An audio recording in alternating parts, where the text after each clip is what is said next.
Alright, gotta do some unboxing. Where's my cutting tool for that? Perfect.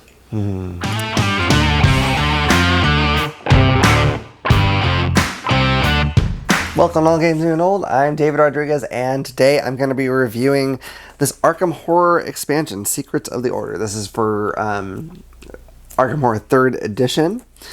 And I don't know if I'll usually do a lot of expansions, but I was very excited about this one, as I always am when there's more Arkham Horror content.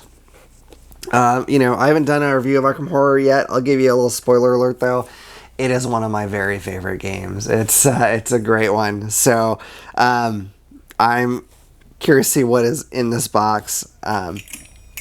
Without further ado, I think I'm going to go ahead and dive in. Ooh, this is going to be hard to do. I may have to use a regular X-Acto.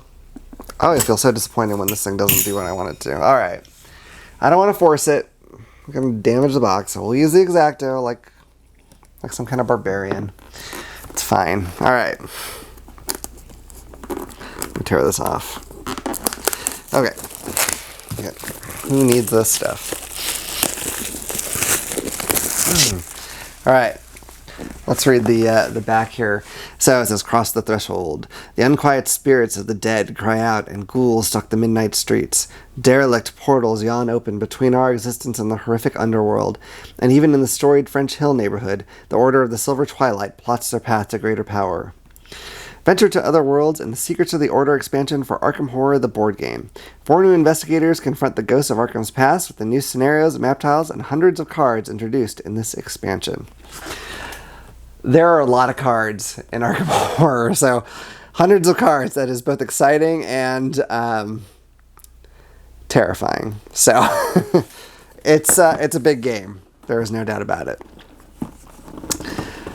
If you haven't played Arkham Horror or one of the Arkham Files games, it basically takes place in the 1920s, and something horrible is happening in the city you're in, or town, which is usually Arkham. And you play as investigators who have various kinds of different backgrounds, and you're trying to figure out what's happening and hopefully stop it before, oh gosh, could be anything, before the world is consumed or something horrible like that. So, alright, so here's the rules for the expansion. This is not a standalone expansion, so it's just going to have anything new that they add to it, I believe. So, it's not going to be something you can play just on its own. So, that's fine. Alright, so let's look at the new investigators. I'm always excited about this. One of the things I like in games, if you have different characters you can play as, there is not a limit to the amount of characters I want in that kind of game. You can have 8 trillion of them, and I'll be happy to see as many of them as I can. So, we have Agatha Crane, the parapsychologist. So, she's pretty, I know she's been in other Arkham games. A lot of these characters, if you play other Arkham Files games, you've probably seen them elsewhere. One of the things I like that they do is they'll have a story so far section, so you get an idea of what your investigator is all about. I know in a game I played recently, and I'll do this in a lot of games where you have characters like this where there is a backstory. If I get to a point where I could go one of a couple ways, I will just pick what I think that character would do. I played, gosh, I can't remember her name. She was like the really fancy kind of lady, but she was really good with guns, like super good with guns. So I'm like, well, if I am trying to decide between going in guns blazing and not going in guns blazing, guess what I'm picking. She could buy her way to anything. She was great. Mark Harrigan, the soldier. So he's great. So I'm not going to go into all the rules and stats, but they've got their stats here. They have their health and their sanity stat. Different creatures will do different things to you as far as that goes. They'll hurt you. They'll make you go crazy. Here's the story so far. Okay. Preston Fairmont.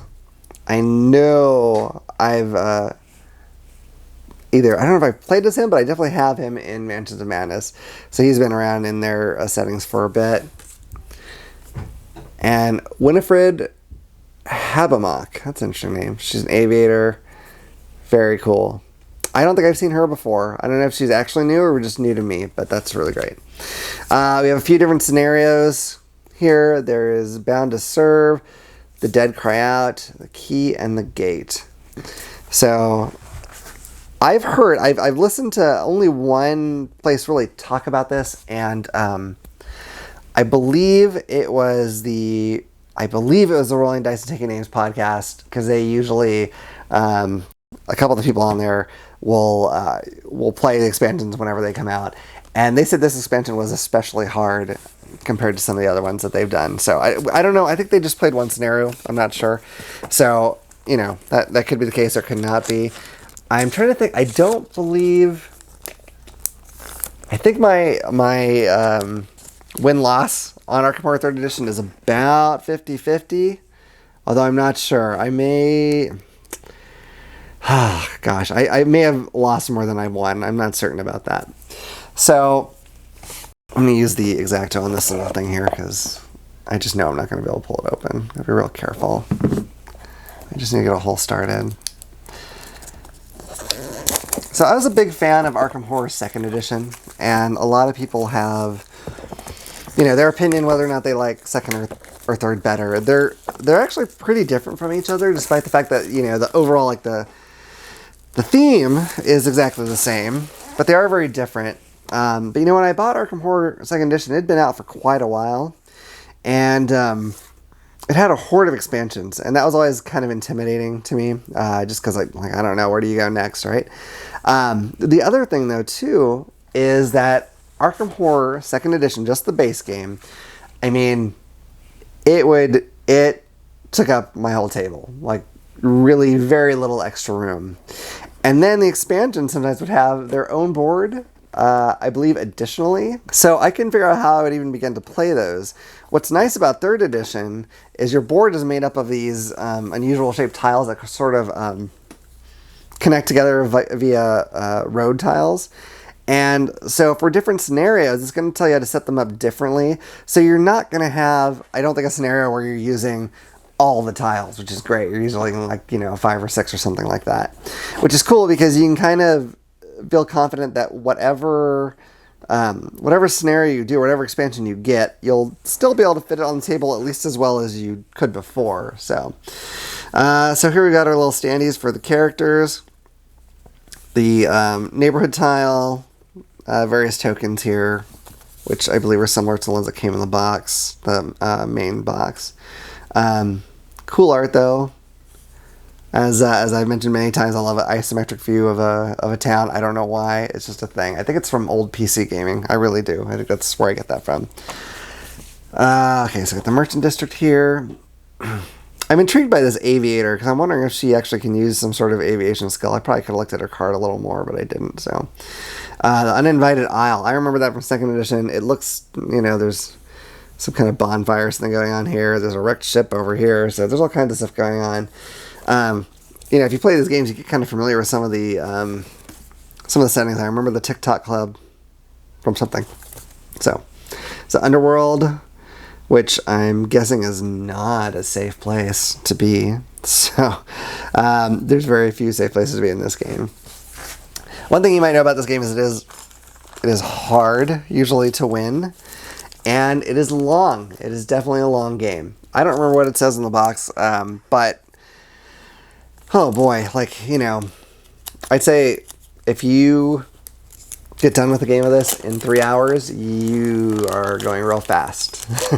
I don't usually find that that's how it goes for me. So here's some of the various decks. I'm not going to turn it over because it's all just story stuff, which you'll find out as you go. But just more cards to add into the game, the various neighborhoods.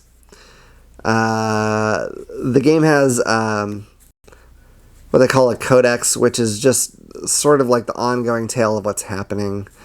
Some more areas. Okay, there's monsters. The Seer of Mnar, Mummified Gug, and okay. So, all right, there's more codex cards, but at least I think they are. It's all kinds of stuff here. I don't want to show off too much. Okay, the headline cards. Those will pop up in the game, and it'll have some kind of news story, and it'll affect things on the board. And like, gosh, man, it's almost always bad, as you might expect from a cooperative game where there are random events that pop up. It's almost always bad. So yeah, I don't want to blow anything here, so I'm not going to show you the other sides.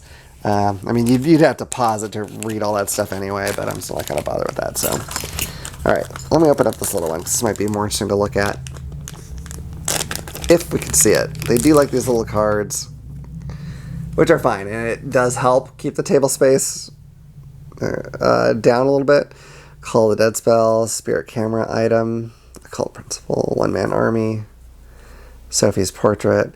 Some of these are storyline specific things. Some of these are monster areas. We have Screaming Haunt, Lodge Seer, Lodge Guardian, Weeping Haunt, Menacing Bulk, Commanding Spectre. I'm skipping some of them, but Twilight Sentry. Oh, there's different conditions. There's Driven. That's cool. Some characters: Witten Green, Olive McBride, Enchanted Knife. Turn. So, I'm excited about this. It's such a good, just story focused game. It's very, very narrative. I mean, maybe not as much as Mansions of Madness is in some ways. I guess the stories are more kind of emergent. Like, you're gonna be sort of creating the story as you go, but I just like it. It's really something special. The Arkham Horror 2nd Edition was probably my favorite game of all time for a very long time. Partially, I mean, I love the theme, but it's also one of the first hobby board games I bought. And I would still happily play that, but if given the choice of playing 2nd Edition or 3rd Edition, I would pick 3rd Edition at this point. I like it just a bit better, I believe.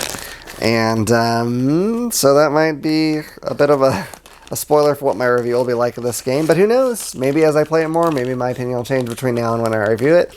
And I don't know exactly, what my wife thinks of the game. I mean, she likes it all right, but I don't know if she's quite as high on it as I am. I don't know if anyone is. So we'll see. But that's the unboxing of the brand new expansion, Secrets of the Order for Arkham Horror 3rd Edition. So I don't know if I will be doing a specific review of just an expansion or not. I may, but I'm likely to do just the main game itself first, or I may even say, hey, this is the main game, but I've incorporated these expansions, and this is what I think of this full experience. I'm not sure. I'm debating on that, but at some point down the road, that'll be coming. I recommend if you have a lot of time to spend and people to play it with, it's worth a play. I wish I could play it so much more. It is hard because of the length of the game. I just can't get it to the table that often. But when I do, I'm always really excited about it. It always makes me really happy to get a chance to play it. And it's something that when I know we're going to play, because I do have to plan that ahead of time, I just anticipate it till the time when I play. So very excited to get this expansion. I'm really excited about some of those characters and the creatures that are very likely to kill me. I love it. I love it, even though it's hard and ridiculously huge. I love it. So anyway, this is not meant to be a review, but I can't really hide my feelings about this game doing this unboxing. So anyway, if this unboxing has been useful to you, if you would like and subscribe, I'd really appreciate it. Also click the bell icon so you'll know when I put a new video out. And until next time, I look forward to seeing you all around the table at All Games New and Old. Bye.